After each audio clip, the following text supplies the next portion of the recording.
Warning: the following stream contains explicit content, including offensive language. Viewer discretion is advised.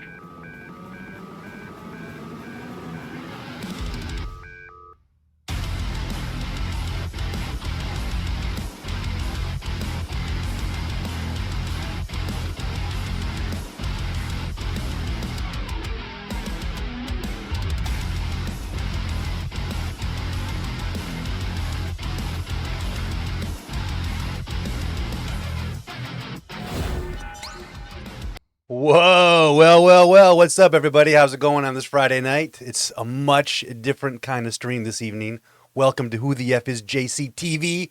This is going to be more of me just kind of putting on a show, having conversations, and this one's going to be very unique because I'm going to address a lot of the things that have happened to me over the last few months, so to speak, like the last three to 4 months or so, because officially, I think it was last week, but officially, all my contractual obligations to my past employer are done. I am officially a free agent. Free agency. Yes, that's right. I am now able to work for anybody in whatever capacity, anywhere. I've sat out my non-compete. So I am here. I'm ready to stream. I'm going to go through, I want to kind of tell you guys a little bit about what went down with the ending of my employment. And there's some weird shit going on Reddit I want to set straight, so that kind of stuff. So there's some questions you can ask in the chat. If I see them and I can answer them, I'll answer them. There's still a lot of legal stuff that goes on in the world of radio when you get fired. So there's some stuff I might not be able to talk about just because I don't want to go to court and I don't want to get sued and all that kind of stuff. So for all of you who have no clue, what I'm talking about, what happened back in December 1st, Friday, December 1st, I was let go from the Dave and Chuck the Freak Show due to budget cuts. That's right. So, yeah, you see me having the blast. Dave, Chuck, and Lisa. This picture was taken at the very, very, very first station party. And bam, now I'm gone. Just like that. 10 years, over 10 years on the air with the show at WRIF, plus additional time that happened before the 10 years at the RIF. So, shit happens. That's all I can really say. Shit happens, and I'm not happy about it. It sucks, to be fired, but that's the industry, man. Radio is in a tough spot, and it's tough to make money. So whether you thought I was a huge part of the show or not, I'm no longer a part of it, and it's a bummer. But there's still some good stuff. And what I want to do, I want to go through some of a couple of moments that I thought were really cool. I have some pictures and stuff I'm going to share with you guys. I have some old bits from the past station to show like how long I've been working with these guys. But it's literally for 10 years, every single day almost of your life, you work with these people, and now I don't, so it's kind of a weird situation. But to let everybody know exactly what happened, the show on Friday, December 1st, we did the whole show, assuming everything was normal, getting ready to, edit the podcast and get stuff done, get stuff posted for the weekend. And I got called out of my office to come meet with some people. I didn't know what was going on. I thought it had something to do with writing web posts or something. That's some stuff that they've been working on with the show that I've kind of been a part of, that maybe I've been lacking at doing or something. I don't know, but I got called come meet. So we go down into this boardroom, walk in, the person in charge of the building and the HR person's there. I knew immediately my job was done. I knew I was let go. So I was told, due to the hardships that radio is facing and budget cuts, my position's been eliminated. So that's what they told me. I asked a few questions about that, if it had anything to do with any other kind of potential things that it could be. I was told it's strictly a budget decision, and that's how it goes. So, the radio budgets, how do they work? I don't know. I guess I don't get it, but hey, I do want to say congratulations to everybody in the digital department that got their bonus. You know, an email went out the day before I got fired that said they're going to be giving bonuses to people in the digital department who didn't exactly meet their goal. But because there was some sort of bot attack on the websites, they're going to give them credit, so they're going to get their bonus. So it feels great to see all of you guys get your bonuses, you know, and then I get let go the next day. So, but that's how it goes. There's some shitty stuff that goes with it. But I haven't been able to like do radio stuff. I can't go work. I couldn't go work for a radio station. I couldn't go work for a competitor or anything like that until I sat out my non-compete. And so, bam, I'm a free agent now. I got some other stuff I'm working on. I'll talk about all that, about like what I'm doing now and moving forward. But I got no ill will towards Dave, Chuck, Lisa, Jason, Al, Andy, anybody. I don't have any ill will towards anybody on the show. I want the show to still be a success. It sucks that I'm not there, but I don't want to see the show just go to shit and like be nothing. You know, that's already happened to me with 89X. Like when 89X, dude, almost my entire 20s was put in to work at 89X. So it was heartbreaking when they completely eliminated 89X and they flipped it to country or whatever it is they did over in Windsor. And so that really sucked. So I don't want to go through that again. You know, another thing I want to address with the show, people are like, hey, you know, they're still playing you on bits. They're still playing you on previously ons. Like, as weird as that is, I'm kind of happy that I'm still on some of the replays. I'm happy that I'm still being put in the previously ons. Like, I'm not being totally wiped from the history of the show. And that's typically what happens. Like, they get rid of somebody and then you're gone. Like, you're toast. Like, nobody will even know that you're there. So, you know, that might only last for a certain amount of time. I know, you know, that they do have a lot of, you know, best of clips to get up and to get set up properly to be re-aired for best of days. That's going to have me on it, but I don't know if they're going to start fresh, you know, starting this year or whatever. So, but yeah, it's weird to know that my voice is still there, but it also makes me feel a little happy that it's going to be much harder to be forgotten from the show, essentially. Like, I've been a part of the show before it was even Dave and Chuck the Freak. It was just the Morning X. And, you know, on a much less capacity, but I'm going to play a clip here for you guys on the stream from when it was the Morning X. It was when our main goal was to take listeners away from Drew and Mike. Like, hey, I grew up listening to Drew and Mike. I was a big fan of Drew and Mike, but I was working for 89X. I was working, you know, technically working for the Morning X, Dave and Chuck. And the goal was to take listeners away from Drew and Mike. You'll even hear that in part of the thing that'll say something along the listeners who made the change to the Morning X want you to hear this. So that'll be coming up in a little bit. But yeah, what's the other thing I wanted to address also? So quit saying you wish somebody else on the show got fired instead of me. Like, that sucks. I don't want to see that. I don't want to see any of those guys fired. You know, I don't want to see anybody get fired, let alone friends. Like, these people are friends, you know, kind of like when you get fired, it's more of a coworker situation. I still haven't heard from everybody on the show. Like, a few people still haven't been like, hey, so sorry you got fired, you know? So that's kind of weird. But I've also heard from people in the building that I had no idea I had any kind of an effect on their life or their career, thanking me for allowing them to help with some bits and help on videos and stuff. And like, so that made me feel good. Thank you to anybody who's listened to the show and reached out and said, hey, the show's not the same. We miss you, blah, blah, blah. Thank you so much. You know, I really appreciate that. It really meant a lot. And I think the most activity that Dave and Chuck the Freak Reddit has had was when I got fired. So, which is funny because everybody on the Reddit hated me. Then I get fired. Then everybody on the Reddit loves me and they love my homoerotic sense of humor. You know, I think they're back on the, okay, James, we don't like him as much anymore bandwagon. But it was very cool. I got so many messages from so many people. There was so much love and support that was sent out to me. So thank you all for that. And please follow me along on this journey I'm going on now. Just to talk about some of the history with the show, some of the highlights for me from working on the Dave and Chuck the Freak show, we got to meet some celebrities. So we had in the studio, Steve-O, Tom Green. We also had, that got moved out of place. Who else came in? Dak Shepard and Michael Pena came in. Now I'm going to play a clip from that interview. So there was you know, a lot of cool stuff that I got to do being a part of it. People I got to meet, things I got, places that I got to go, things I got to compete in. One of the earlier things that they sent me on, and I like this clip that I'm about to play for you because you probably watched the Peep Show. Make sure. So I'm gonna be playing some videos and stuff from the WRIF YouTube page and possibly the Dave and Chuck YouTube page. So just know that the videos that you're about to see, I do not own the rights to. I'm in them, you know, but they were done for the station and the show. So that's where that's why I'm playing these.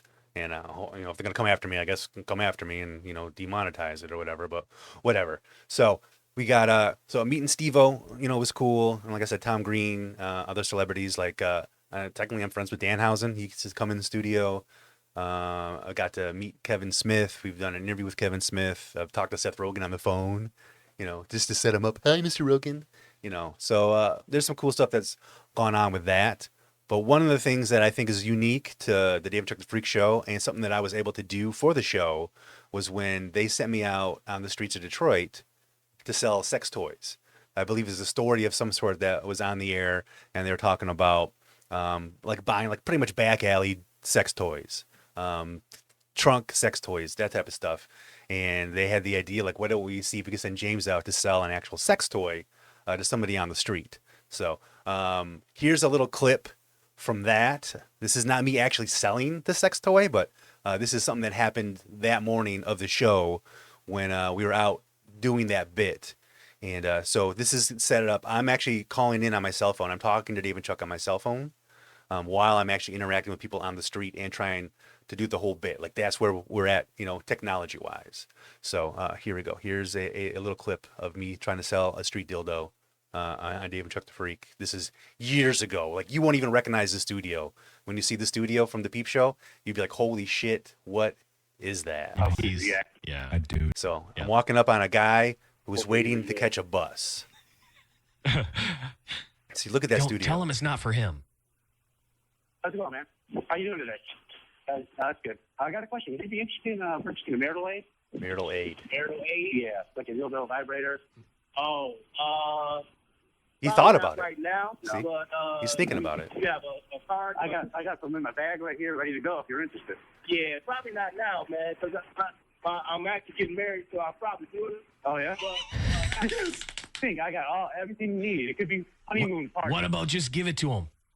Oh, here, I'll give you one. What are you into? See, I was that close to making the sale, and then Chuck told me to give it to him. Like a double donor? The rabbit.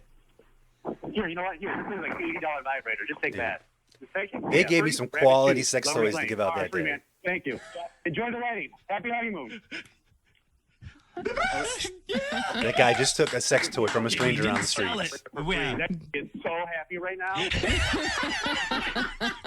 James, you are changing lives. Yes. Dude, that guy was so stoked when I gave him. I don't even remember what kind of vibrator it was. It might have been one of the rabbit ones. So the rabbit one, you know, it has like a dildo, and then it has like a little rabbit that comes on. So you put the dildo in, and then the rabbit will tickle a different part that's outside the area that you're pleasuring. So that was a pricey item. So I thought that was very cool. Another unique thing that I got to do from being a part of the show was I competed in a pantomime competition of having sex. It's called air sex. And when I heard about it, I was like, yeah, well, I'm going to go on. I'm going to compete. They had a competition at the Loving Touch in Ferndale. So I showed up there, and I put together a whole routine. It took the whole week to put together this whole routine. But instead of like banging chicks, I was like, I'm gonna bang dudes. I'm gonna blow dudes. Like that, I feel will get more laughs. That's gonna get more entertainment. That's gonna have more value to it if it's a dude going up and pretending to pleasure dudes for this contest. And I won in Detroit. Like my wife had made me a plaque. I'm officially like air sex champion of Detroit. And with that, I got to compete in the nationals or the finals in Austin, Texas, like months later. And that's where Jimmy Deathnuts made his debut. Now, obviously, for obvious reasons, I can't really show you the routine, but that's me in a gimp mask. I am clothed. I do have a thong on, and I believe this is the end of the routine. I come out on stage and I end up getting undressed, and I put on a gimp mask, and I actually eat a candy bar. I perform a rusty trombone, and I eat a candy bar, which is supposed to be poop. And then at the very end, I burst my load. I have like a little popper, pop, and I pull the string in, and I pop at the end. So that's what's going on here at the end. You can see one of the judges in the background. You see the guy with the, oh my God, I can't believe he did that. And then like the person right behind my head is a porn star, not Kendra Lust, but another bigger name porn star around back in that time. I can't remember what her name was. And then the other guy was like another stand-up comic, and I think the other woman is a stand-up comic. And then the other guy's, I think one of the comics that put together the air sex thing. So I didn't win. I didn't even make it into the final competition that day, which was a bummer. Because I put so much work into this routine. I thought it was a fucking killer routine. It was very funny. There was a lot of little audio notes that went with it. So like when I'm eating poop, when I'm eating the candy bar, that's the poop. Adam Sandler says, "It's poop again." You know, so I had a bunch of drops in there. And the stand-up comedian that is like right over my left shoulder. It's weird because I'm looking on different screens, but the one closest to my shoulder on this side, not this guy and not the blonde woman, but that next guy, he actually was like, dude, I think you should have been in the finals. Your performance was hilarious. I loved your usage of clips from movies. So I had a bunch of different stuff in there. And but I didn't make it into the finals. The finals, I had a whole thing set up where I bought like little clippies, so I had clips on my nipples, and I'm trying to think what else I had going on.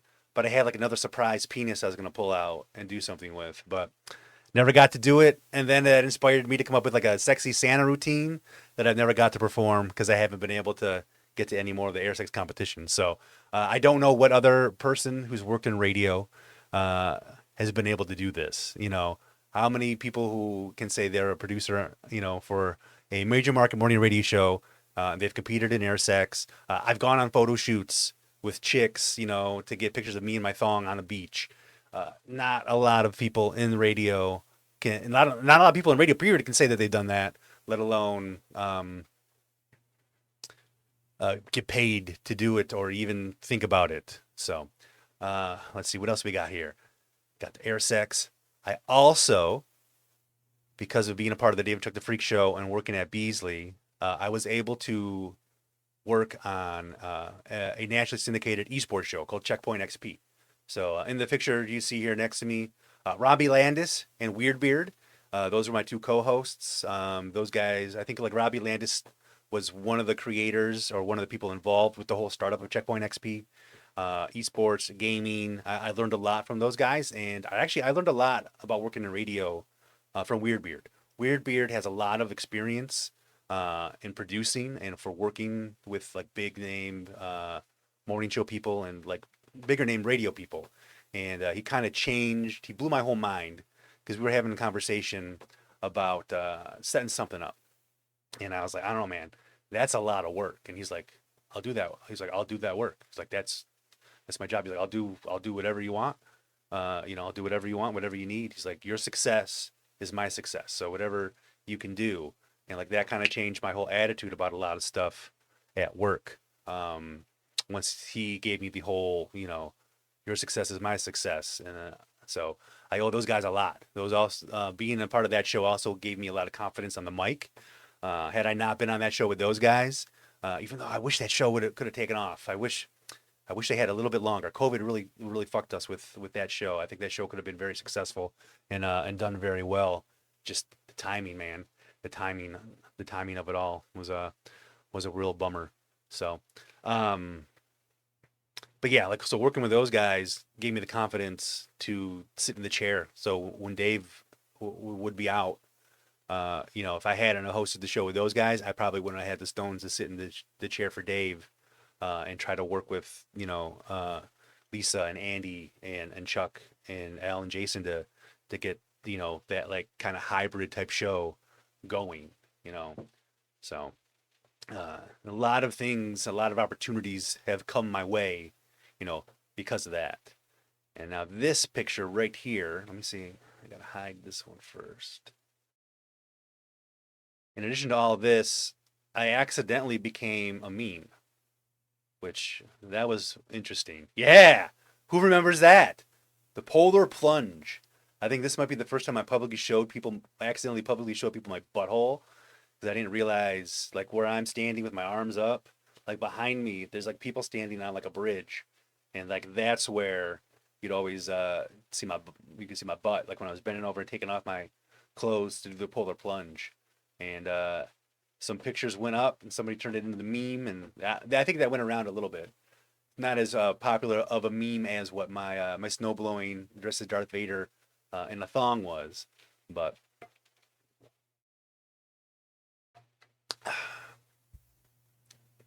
that is another funny thing to me. So to me, like the weirder, crazier, like silly shit that can happen, this is what I always, this is what I did the job for, was to get this weird shit, these meaningless achievements. And you can see some more of my meaningless achievements over at WHOtheFisJC.com. If you're interested, I write blogs up about the videos that I make on YouTube now, and that kind of stuff. So, lots of cool things happen to me because of the show. So it sucks that I'm not a part of it, but there's way more good than what there is bad. And another cool thing, I'm so happy Dave let me ask this question. So a lot of times the show gets invited to like movie premieres and like screenings where you can see movies early. But then they want you to say, it's not that they want you to say nice things. They're hoping you're going to say nice things, and I went and saw the Chips movie. I don't think Dave was available or was really interested. And for me, I love movies. Like I love going to the movies. To me, like one of the greatest things you can do is smoke a fatty and then just go into the movie theater with a big bowl of popcorn and just watch that movie. Like that.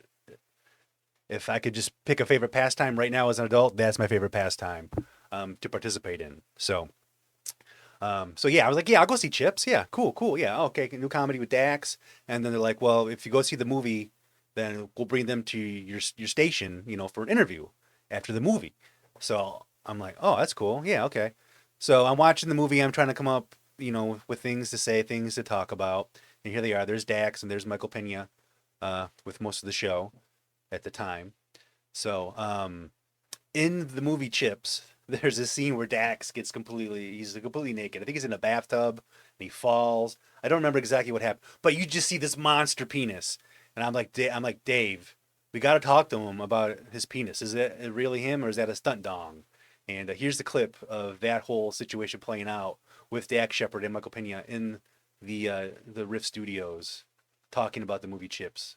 Joining us in studio, Dax Shepard and Michael Pena from the new Chips movie. The R-rated thing I wanted to touch on is that there is you're nude in the movie. Sure, quite a bit. Okay. James had a question. Yeah, so that brief moment that we see you nude, we see a dong. So Sure. I'm curious, was that your dong or is that like the Dirk Diggler prosthetic from Boogie Nights? Holy cow. Yeah, it's blurred.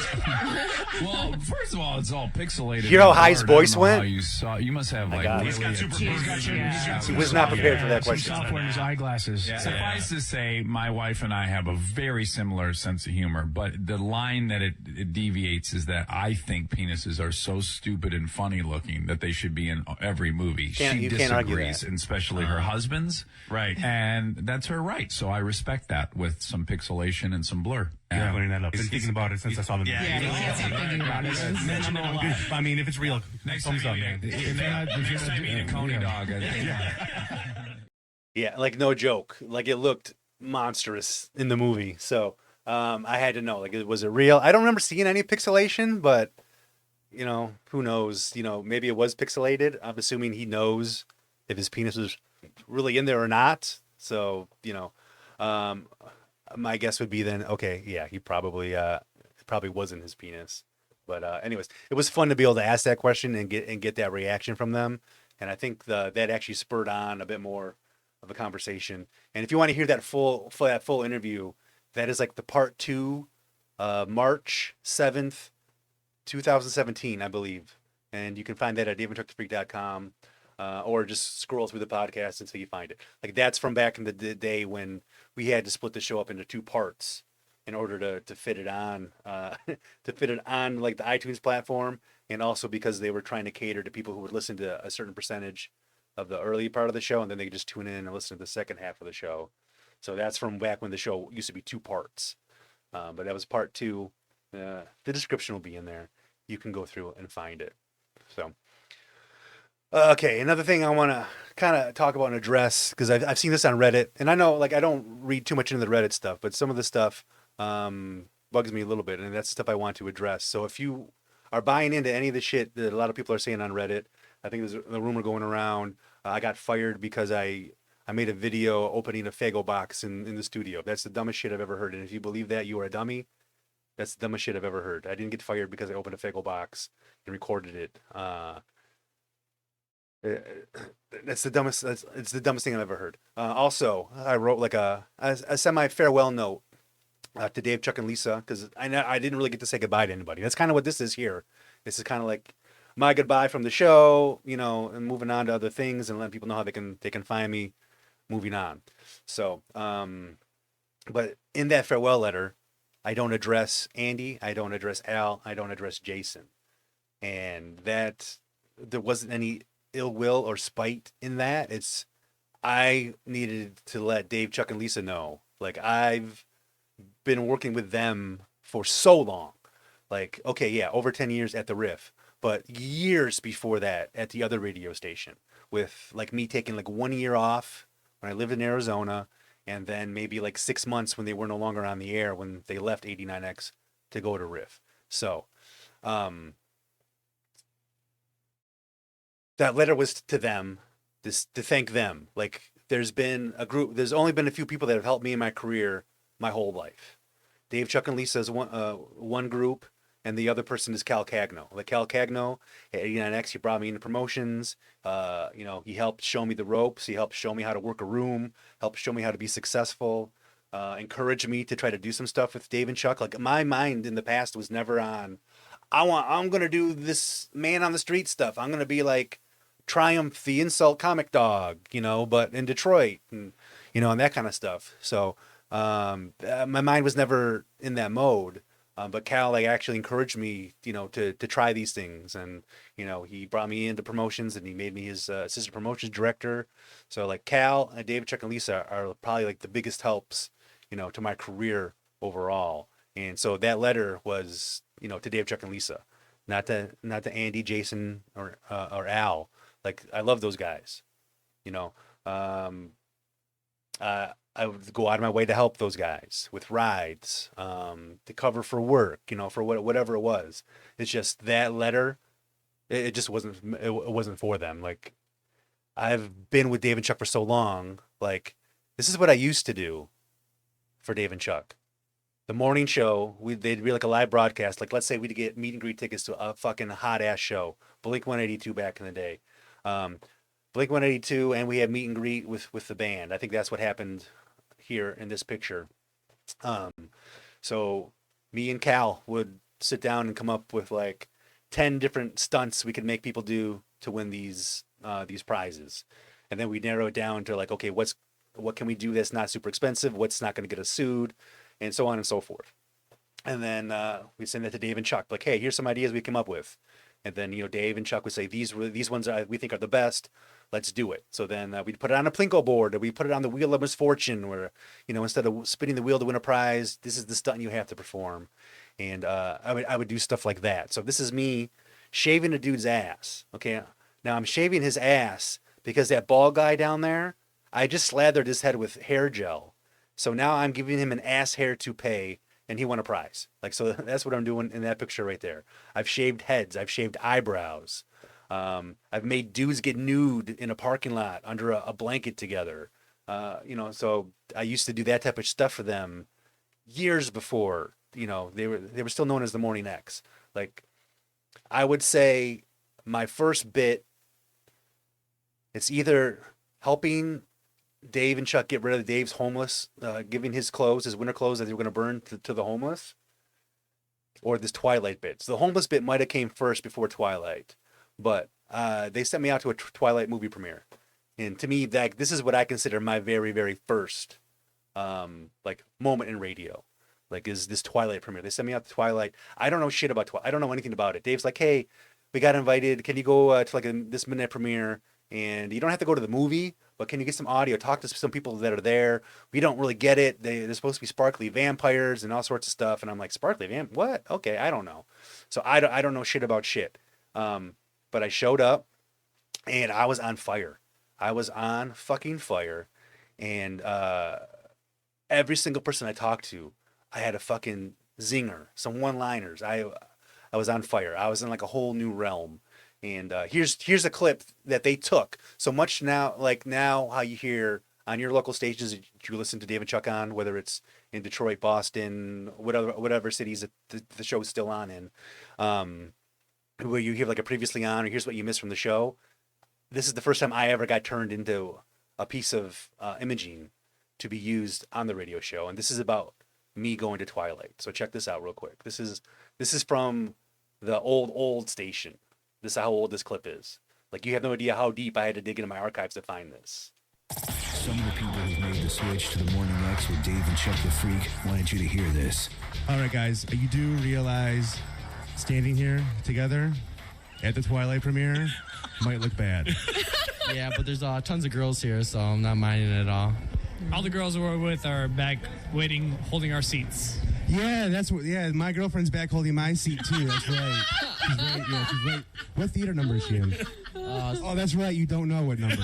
Okay, gotcha. There is an alternative. Dave and Chuck the Freak, 5:30 till 10, mornings on 89X. There we go. See, so if you heard at the beginning, the people who made the change to the Morning X, and then Dave and Chuck the Freak, so this was made before that shit, like before they were even technically 100% officially Dave and Chuck the Freak. So, and I mean, back in those days too, I was doing graphics. I should have put some of my ads for the Metro Times, but like the pretty weird ads that would appear in the Metro Times, I did those. So I did a lot. I've done so much for the show in the past. Like, that's why that letter that I wrote, was to Dave, Chuck, and Lisa. And like, I miss talking to Jason. Jason was always giving me a heads up about like what to expect in terms of dad life. Al, super hard worker. Like, I always felt like I had to keep up with what Al was doing. Al puts in so much work, and Andy's super funny. So I don't have any ill will towards anybody. So if you're listening to people on Reddit who say that I was spiteful with that message, and if you want to read that message, you can find it over at WHOtheFisJC.com. You can read it for yourself. But that was just me.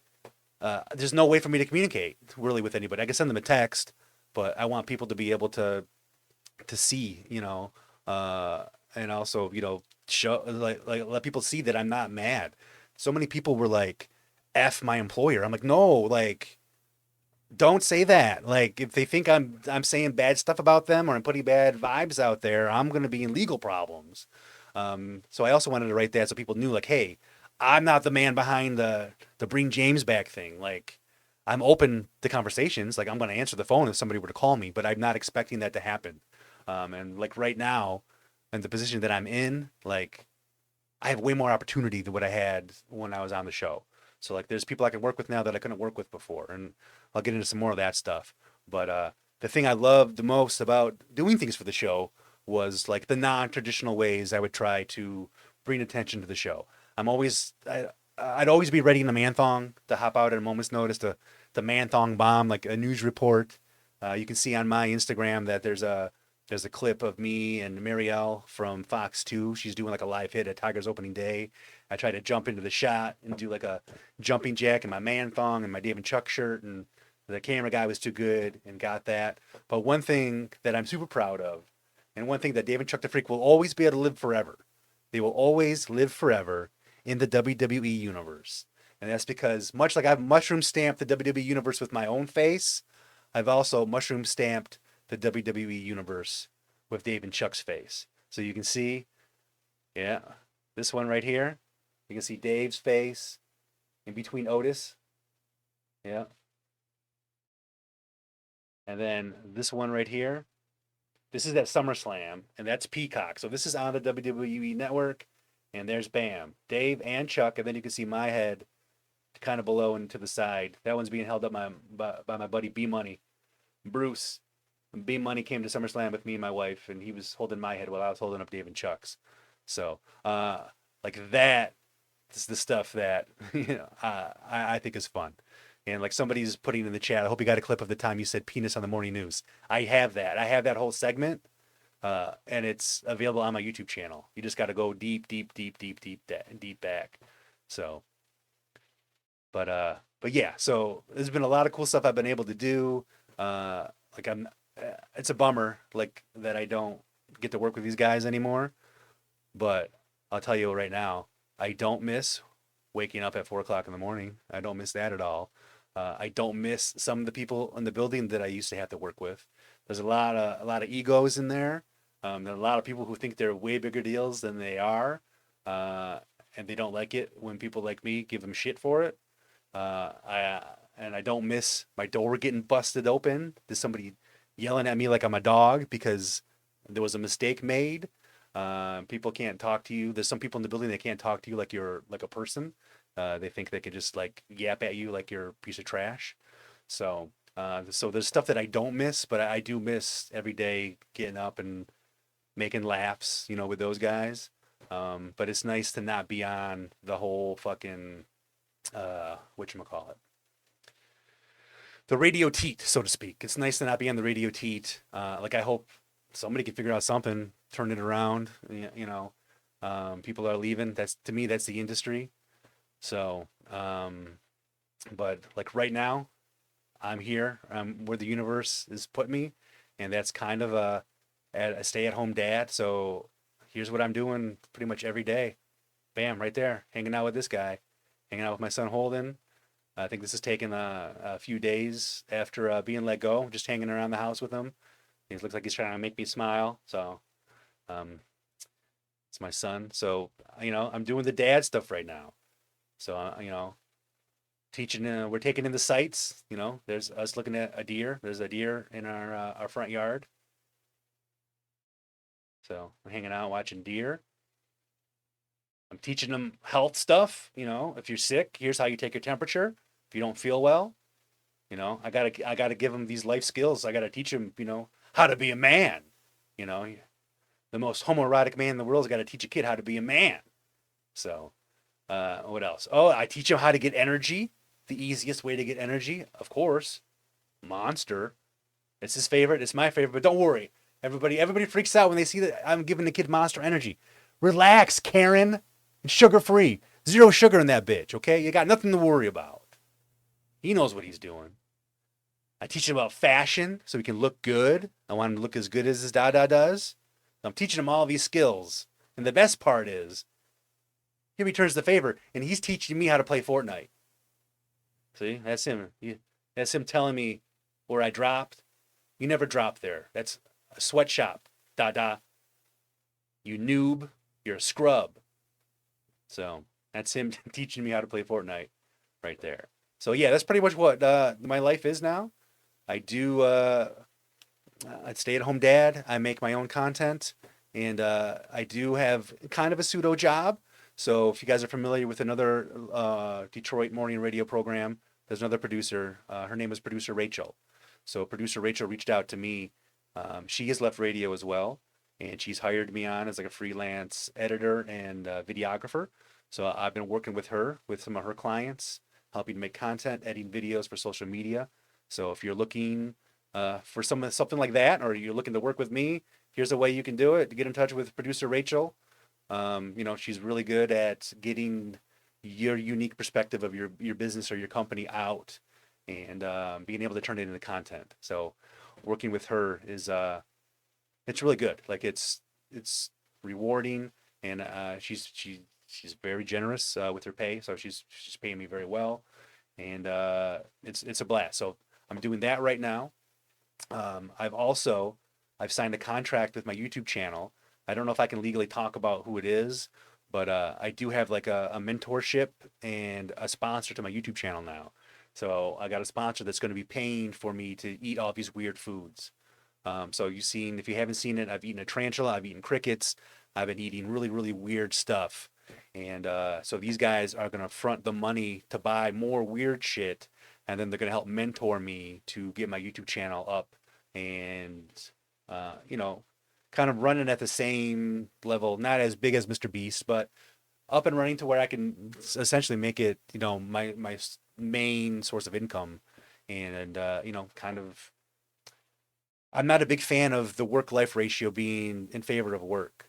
So now this can tilt things to where I can have more life and less work, or have more enjoyable work, working for myself. So I am working with those guys on that, and I still have friends. I still have friends in the industry. I'm writing some copy for a client. They asked me if I could write some commercial scripts for them, so I'm still writing some commercial scripts for people. And I also just got off the phone with the people over at Astronomicon. This just got official this week.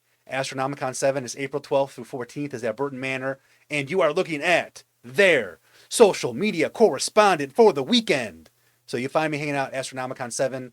They're also giving me some tickets that I can give away. So my Friday streams for the next couple weeks, I'll have some Astronomicon passes, weekend passes to give away.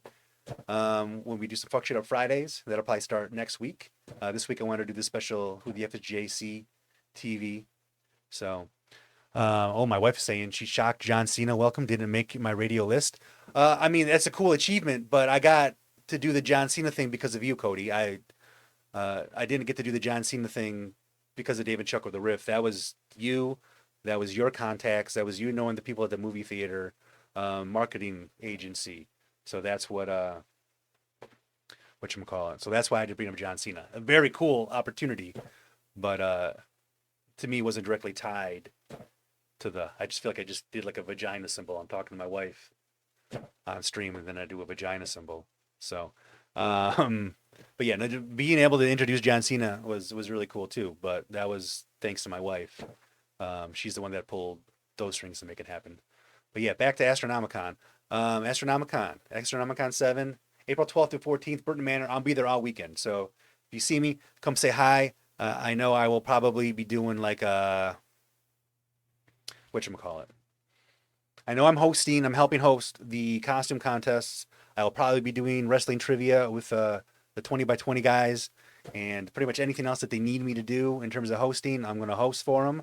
But you'll also see me walking around, getting interviews with celebrities, and just having a good time. I might, I think they said I can use the Astronomicon tent to do some fun Who the F is JC games. So maybe we'll do some turd tossing for prizes. We'll come up with some cool stuff to do while we're there. So if you're coming out to Astronomicon and you see me, come say hi. If you're not going out to Astronomicon, you don't know anything about it, check it out. Astronomicon.com. To me, it's like the funnest con that comes to the city. Not that it comes to the city. It's the funnest con every year. Just the guests that they have fit me more than most. They got some really great wrestlers right now. So Matt Riddle's going to be there. Kurt Angle, Kane, Mankind. Who else? Elias. I'm hoping to get some funny stuff with Elias if I still have my Elias stuck as a guitar sign. So, but yeah, so Astronomicon. I will be giving away tickets on my stream here, twitch.tv/whothefisjc on Fridays. So at least the next 2 Fridays for sure. Yes, Ski Ulrich. There's some Mighty Morphin Power Rangers that are going to be there.